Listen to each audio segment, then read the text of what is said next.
Кутмандуу кечиңиздер менен түз эфирде жаңылыктардын толукталган чыгарылышы. Студияда мен Алмаш Бараталиева. Саламатсыздарбы? Алгач бүгүнкү чыгарылыштан кыскача таанышып алыңыздар. Сот системасы таза иштегенде гана өлкөдө акыйкаттык орноп, элдин бийликке карата ишеними бекемделет деп белгиледи президент Сооронбай Жээнбеков Кыргыз Республикасынын судьяларынын 11-курултайында. Мамлекеттик кызматкерлердин айлығын көтөрүш үчүн биринчи инвестор табыш керек. Буга сот системасы биринчи адилеттүү болуш керек. Анан келе баштайт. Бишкек шаарында камераларга тартылып калган жол эрежелерин бузуу фактылары боюнча автоунаа ээлерине кат-кабарлар жеткириле баштады. Жалал Абад шаарында көрктөндүрүү жумуштары быйыл жылдагыдан эрте башталды. Гүлдүн эки түрү эгилет. Ушул жердин климатына карап, ошо ысыкка туруп бере турган кылып.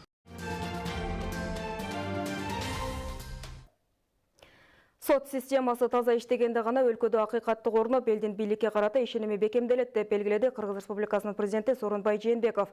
Бүгүн Бишкекте өтүп жаткан Кыргыз Республикасынын судьяларынын 11-курултайында.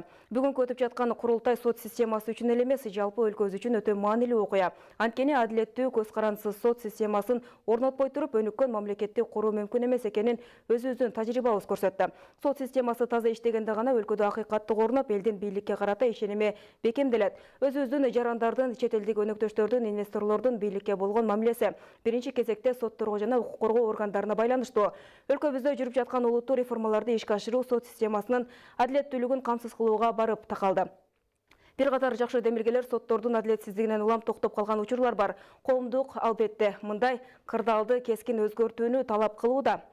Ар ким өз көмөчүнө күл тартпай, баарыңыздар бир багытта иштегиле. Жогорку кеңеш өкмөт азыр коомчулуктун пикирин эске алып, мыйзамдарды жакшыртуу боюнча иш алып барууда. Бул иш уланышы керек, деди мамлекет башчы. Эскерте кетсек, соттордун 11-курултайына ага ар кайсы инстанциялардан 400-гө жакын судьялар катышты.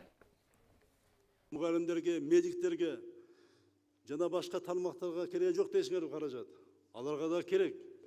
Бирок бул сот системасын жолго коймоюнча биз экономиканы көтөрүп, инвесторлорду, ички дагы, сырткы дагы инвесторлорду алып келип каражатты салдыра албайбыз. Жумуш орундарын түзө албайбыз. Салыкты көбөйтө албайбыз. Инвесторлор качан келет? Качан Кыргыз мамлекетинин үч бийлик бутагына ишенич пайда болгондо, анан кийин инвесторлор келе баштайт. Бул бири-бирине абдан тыгыз байланыш иш.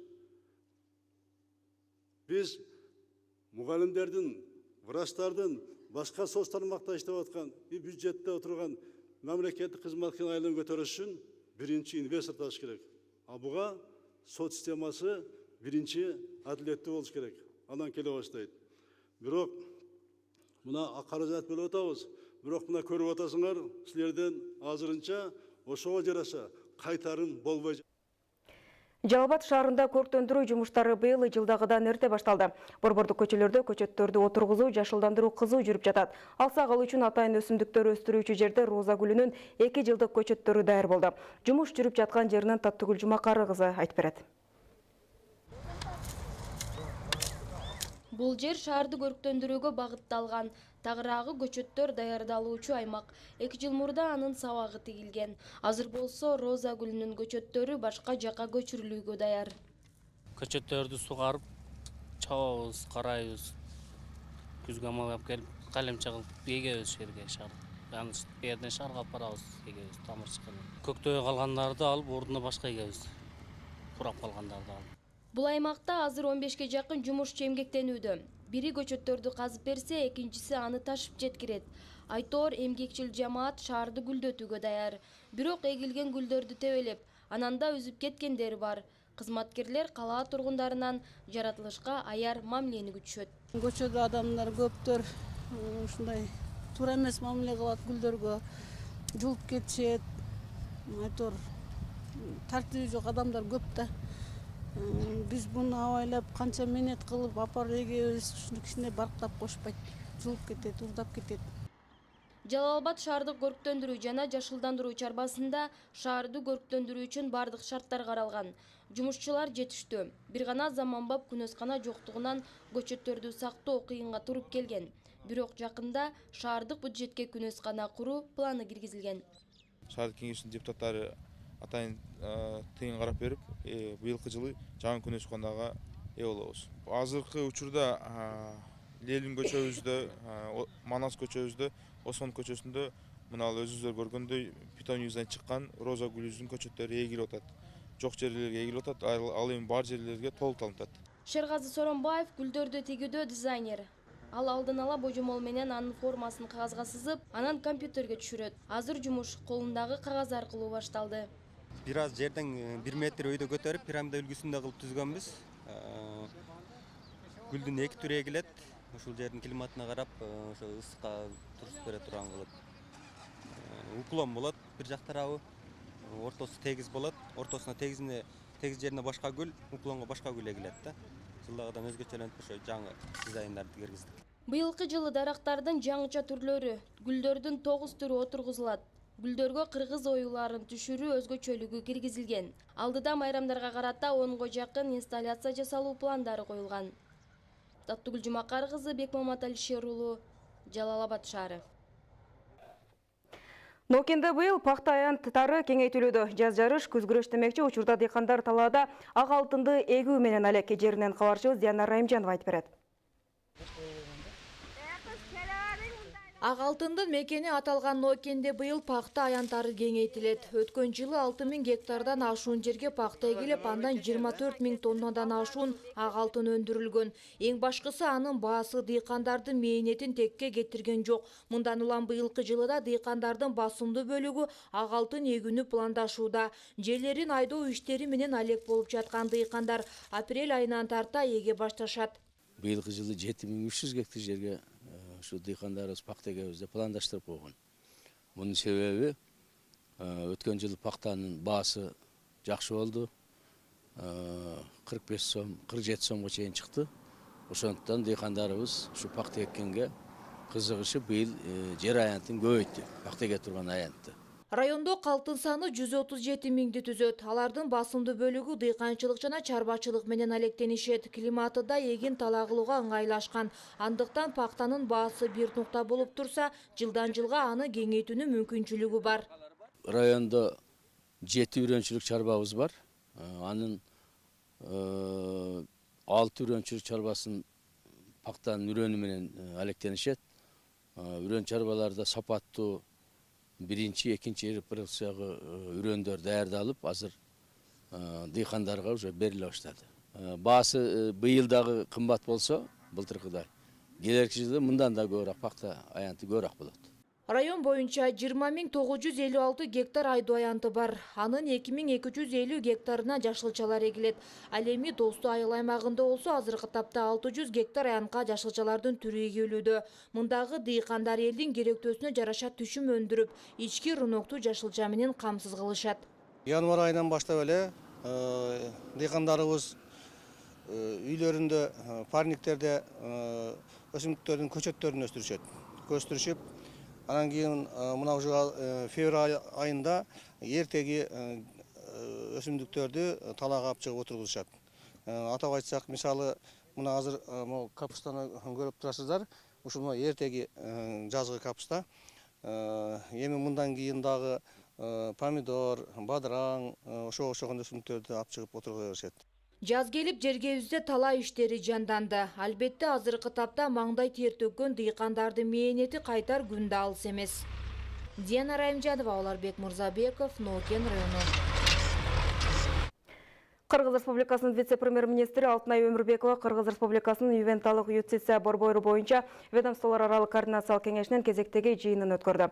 Жыйындын жүрүшүндө 2019-2020 жылдарга карата коммуникациялык стратегия жана медиа планды жана жашы жетелектерге карата зомбулуктун, балдар кылмыштуулугунун алдын алуу маселелери боюнча мамлекеттик органдардын ортосундагы өз ара аракеттешүү механизмдерин өнүктүрүү боюнча тегерек столдун резолюциясынын долбоору каралды. Белгилей кетсек, балдарга карата зордук, зомбулуктун жана катуу мамиленин алдын алуу боюнча 2019-2020 жылдарга карата коммуникациялык стратегия жана медиа план Кыргыз Республикасынын өкмөтүнүн 2018-2028 жылдарга карата үй бүлө жана балдарды коргоо программасын аткарууга багытталган. Коопсуз шаар долбоорунун алкагында Бишкек шаарында камераларга тартылып калган жол эрежелерин бузуу фактылары боюнча автоунаа ээлерине кат кабарлар жеткириле баштады. Бул тууралуу жол кыймыл коопсуздугун камсыздоо башкы башкармалыгынын басма сөз катчысы Тилек Отуров билдирди. Отуров Фейсбуктагы баракчасына эреже бузуу менен кошо айыппул жазылган кат бустун ээсине берилип жатканы көрсөтүлгөн видеону да жайгаштырган. Видеодо почта кызматкери менен кошо жол тескөөчүдө айдоочу менен баарлашып жатканын көрүүгө болот. 12 февралдан тартып Коопсуз шаар долбоорунун биринчи фазасы тест режиминде иштей баштады. Анын алкагында Бишкектеги 10 кесилишке камера орнотулуп, 17 стационардык 20 көчмө программалык аппарат комплекстери коюлду. Айрым оңдоп түзөөлөргө байланыштуу 24 мартка чейин катталган 20 миңдей эреже бузуунун айыппулу кечилген. Бүгүн Борбор калаада кыргыз долбоору башталды. Долбоордун негизги максаты чыныгы кыргыз кызынын нукура жүзөн кыз кишиге тиешелүү баалуулуктарды коомчулукка көрсөтүү. Долбоорду ишке ашыруу үчүн 40 райондон 17ден 25 жашка чейинки 40 кызды тандап алдык. Ар биринин кыргыздын каада салтынан кабары бар. Алар үй турмушуна тең, билимдүү жана коомдук иштерден артта калбаган селкилер деп түшүндүрдү уюштуруучулардын бири. Ошондой эле ал сынакка катышкан кыздар элдин алдына боёксуз нукура жүзү менен чыгаарын кошумчалады. 11 март күнү кыздар Кыргыз тест мекемесине барып, кыргыз тили боюнча өз билимин текшеришти. 12 мартта Супара этнокомплексинде камыры жууруп кесме кесишет. Ошол эле күнү түштөн кийин жаатуу боюнча сынактан өтүшөт. Ал эми 14 март күнү Кожомкул атындагы спорт сарайында улуттук кийим менен кызыл килемден өтүп, сынактын жыйынтыгы чыгарылат. Уюштуруучулардын айтымында катышуучулардын арасынан мыктылар тандалып, белектер берилет.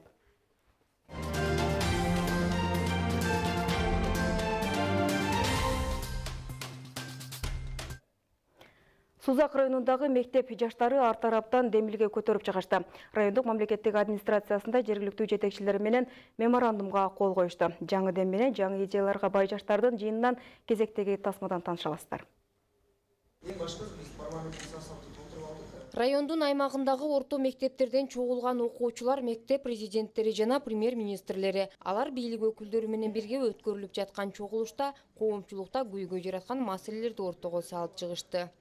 Биз саммитке катышканда биз өзүбүз тазалык көйгөйүн алып чыктык. Тазалык көйгөйүндө биздин саммитке жолугуп эки группага бөлүнүп, кайсыл жараттан жана кайсыл өзгө окшогон көйгөйлөр тазалык проблемасы бар ушу мектеп менен чогулуп, бир ушуну кайсыл жол менен чечсек болот жана кайсыл тараптан өнүктүрсөк болоорун сүйлөшүп, өзүбүз көйгөйүбүз чейин чечип алдык. Бизге пайдасы бул ошол көйгөй чечүү үчүн оңоюраак, тезирээк жолун издеп табууга үйрөндүк. Маселени жөн гана көтөрүп койбостон, аны чечүүнүн жолдорун кошо айтып жатышат. Буга чейин да атайын долбоорлор аркылуу бир катар демилгелерди ишке ашырып келишкен. Уюштуруучулардын белгилөөсүндө бул аракет мындан ары дагы улантылат.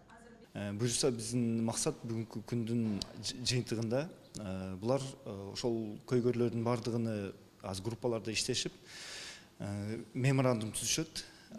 Күндүн аягында меморандум түзүп, ошо райондук деңгээлде кайсыл көйгөйлөрдү ушул окуучулар чече алат, же болбосо кайсыл көйгөйдү алар өздөрү чечет, кайсыл көйгөйдү ушу жергиликтүү бийликтен чакырат, суранып кетет. Ошол боюнча меморандум чыгарышат. Биз ойлойбуз, азыр бир болбоду деген бир эки көйгөйдү алып чыгып, райондук деңгээлде ошол көйгөйдүн үстүнөн иштешет. Билим берүү багытындагы орчундуу көйгөйлөр ортого салынып, жаштар тарабынан көтөрүлгөнү жергиликтүү жетекчилерди кубандырды. Өлкө келечек аталган улан кыздардын жаркын келечекке умтулуусуна мындай жолугушуулар өбөлгө түзүп болуп турат. Биздин жаштарыбыз биздин азыркы болуп аткан турмушубузга өздөрүнүн ошо көз караштарын кандай жолдор менен канткенде оңдосок болот, кайсы жолдор менен иш аракеттер жасасак болот деген өздөрүнүн баягы сунуш пикирлерин, ойлорун ортого чыгарды да. Мен ойлойм, бул маселе биздин күнүмдүк турмушубуздагы, жашообуздагы, мектептин жашоосундагы проблемалар келип чыкты. Нара Жапарова, Бекмамат Алишер уулу, Сузак району.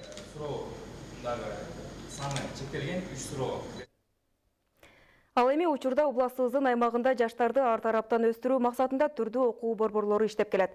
Алардын бири Кербен шаарындагы келечек билим берүү борбору. Эми бул борбордун алдында менталдык арифметика окуу курсу ачылды. Кененирээк аймактык кабарчыбыздын материалында.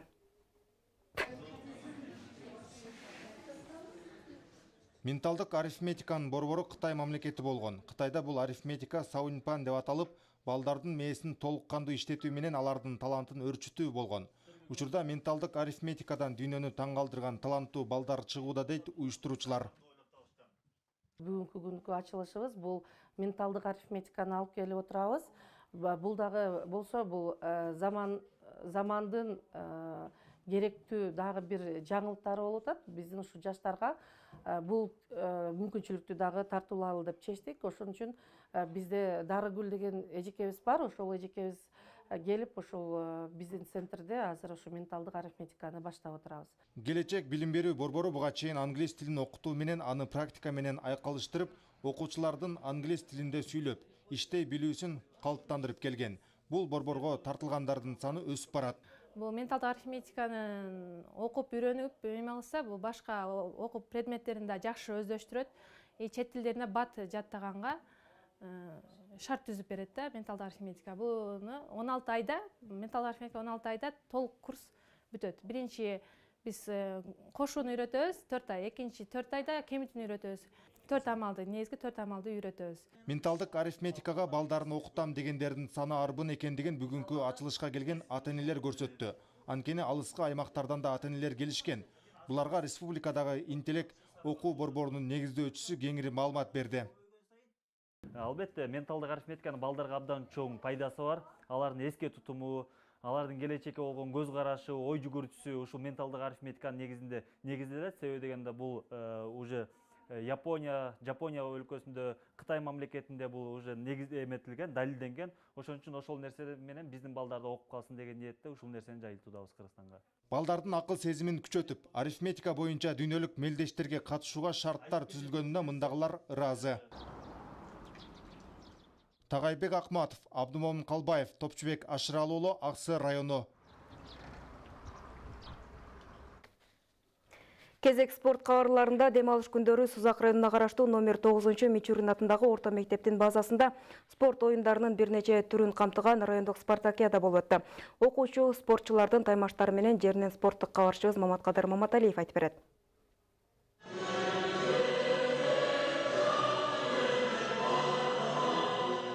Буга чейин мектеп окуучуларынын Сузак райондук спартакиадасынын финалдык баскычтары жылда райондун борборунда өтүп келсе, бул ирет адаттан сырткары башка аймакта, тагыраак айтканда, Багыш айыл аймагына караштуу номер 9 Мичурин атындагы орто мектепте болуп өттү. Мектеп окуучулары арасында спартакиаданы уюштуруп, демөөрчүлүк жагын колго алгандар Сузак райондук билим берүү башкармалыгынын жалпы жамааты. Таймаштар негизинен волейбол, стол үстүндө ойнолуучу теннис, шахмат жана тогуз коргол оюндары боюнча жүрдү. Волейбол оюну боюнча мелдештер бүгүн кеч жыйынтыкталды. Калган спорттун түрлөрү боюнча жыйынтыктар төмөндөгүдөй болду. Акыл оюндары катары каралган шахмат боюнча мелдештерде биринчи орунду Курманбек айыл аймагынын окуучулары жеңип алышты. Жаш шахматчылардын деңгээли жогору экендигин калыстар да баалашты. Азыр 15 кыз, 14 бала катышып атат. Иликтери жакшы. Жылда областка барышат. Областтан 3 алып калып атат. 1-2 жетише элекпиз. Быйылгыда калаш аракет кылып атабыз, 1-2 умтулсакпы деп. Улуттук интеллектуалдык оюн тогуз коргол боюнча мелдештерде бүйүр кызыткан маанайда жүрдү. Жылдагыдай эле бул жолу да Сайпидин Атабеков айыл аймагынан келген мектеп окуучулары баш байгени жеңип алышты. Команданын лидер оюнчусу Толкунбек уулу Бектур жеке биринчиликте эң көп упай топтоду. Мен айтайын дегеним, биз башка жерлерге чыгып, башка командалар менен ойнай албай атабыз, чыга албай атабыз. Бишкектегилер, жолсо Чүйдөгү, Көлдөгүлөр, алар Казакстанга барышып, Казакстанда деңгээли жогорураак болгондуктанбы, алар менен көп беттешип туруп тажрыйба ашырып атат. Ошондуктан алардын деңгээли жогору болуп атат, түштүк регионго караганда. Жылдагыдан күчтүү болуп атат азыр. Отуштар азыр былтыр эрте жазда чемпион болгон областнойдо. Быйылдан чемпион болдук мына күздө областнойдон командам боюнча. Спорт оюндарынын командалык түрүнө кирген стол үстүндө ойнолуучу теннис боюнча командалык биринчиликте Мичурин атындагы номер 9 орто мектептин кичи ракетка чеберлери биринчи орунду камсыз кылышты. Ошондой эле мыкты оюндарды Ленин айыл аймагынан келген мектеп окуучулары көрсөтө алышты. Сузак районундагы мектеп окуучуларынын деңгээли азырынча жакшы эле. Мен балдарым былтыр деле майда балдар эле экинчи орунду алган спартакиадада. Андан Мичурин мына жерде Багыш айыл өкмөтүнүн Мичурин орто мектебинин окуучулары биринчиликти алат ар дайымчы. Алдыда жеңүүчү командалардан түзүлгөн оюнчулар апрель айында өтүүчү мектеп окуучуларынын областтык спартакиадасында Сузак районунун атынан мелдештерге чыгышат. Маматкадыр Маматалиев, Уларбек Мырзабеков, Сузак району. Бүгүнкү күнгө алынган кабарлардын маанилүү делген жаңылыктардын толукталган чыгарылышын жыйынтыктайт. Кечиңиздер көңүлдүү улансын, саламатта туруңуздар. Алдыда эртеңки күнгө карата алынган аба ырайы менен тааныша алыңыздар.